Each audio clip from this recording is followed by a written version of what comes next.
Bonjour à tous, nous sommes aujourd'hui en Allemagne, mais la voiture qu'on vous présente aujourd'hui, vous avez peut-être pu l'apercevoir à la Design Week de Milan, car Hyundai veut vraiment présenter une voiture avec un design innovant qu'on n'a encore vu nulle part ailleurs. C'est la Hyundai Ioniq 3.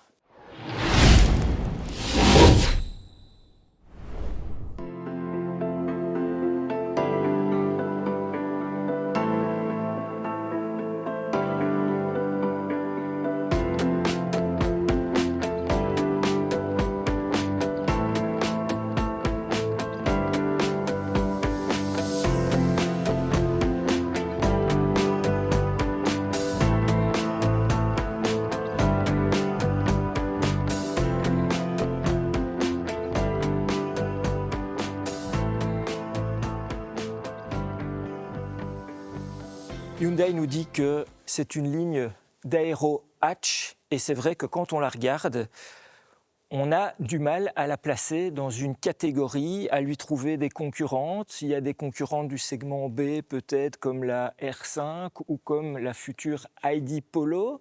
Mais quand on voit l'autonomie, je vous en parlerai en fin de vidéo, on pourrait la placer dans le segment supérieur. On va voir tout ça ensemble. Et si cette ligne vous dit également quelque chose, c'est parce qu'elle ressemble au Concept Tree. D'ailleurs, je vous renvoie sur notre chaîne pour voir la vidéo que nous avons consacrée à la Hyundai Concept Tree.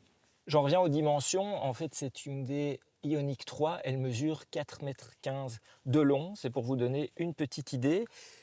À l'intérieur, on a vraiment un sentiment d'espace avec quelques petites astuces. Normalement, ici, ce porte-gobelet qu'on peut enlever et on peut y ranger une grande bouteille d'eau car on a une console centrale flottante. Ça, c'est un point très sympa. Hop.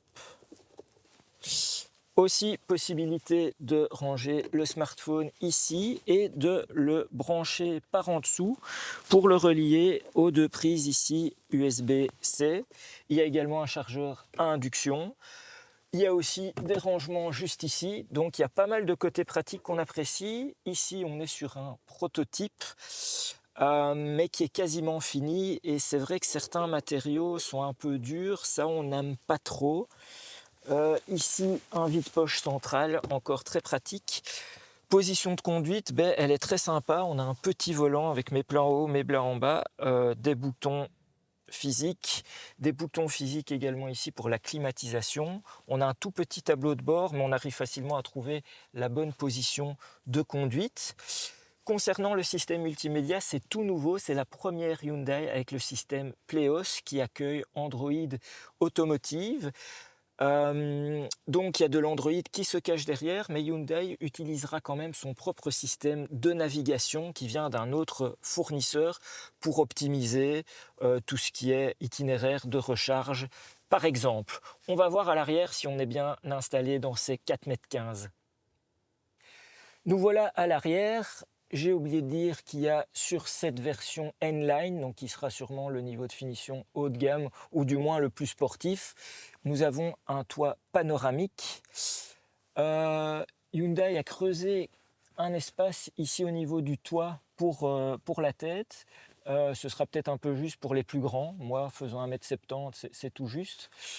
Mais on garde vraiment une ligne de voiture classique et pas tellement une ligne de coupé. C'est pour ça que Hyundai ne parle pas de coupé d'ailleurs.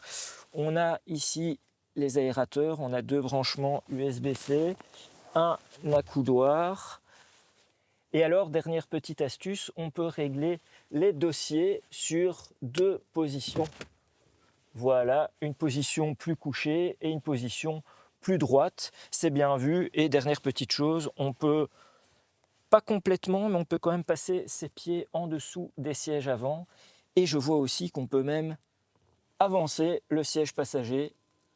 Donc franchement, pour une voiture de moins de 4,20 m, l'habitabilité, moi je suis assez bluffé. Avant de passer au coffre, j'aimerais vous présenter aussi ce spoiler ici qui s'étend vraiment sur toute la largeur de la voiture. Il est d'ailleurs plus large que sur les versions d'entrée de gamme, car les ingénieurs ici nous ont dit que pour les versions d'entrée de gamme, ça s'arrêtera vraiment à ce niveau-ci. Et on va voir qu'il y a beaucoup de place dans ce coffre, 441 litres, avec une petite surprise. On a 119 litres de mégabox, ce qui permet, par exemple, de ranger cette immense valise.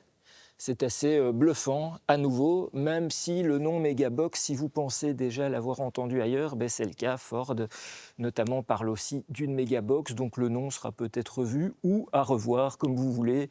Dites-nous un petit peu ce que vous en pensez en commentaire, d'ailleurs.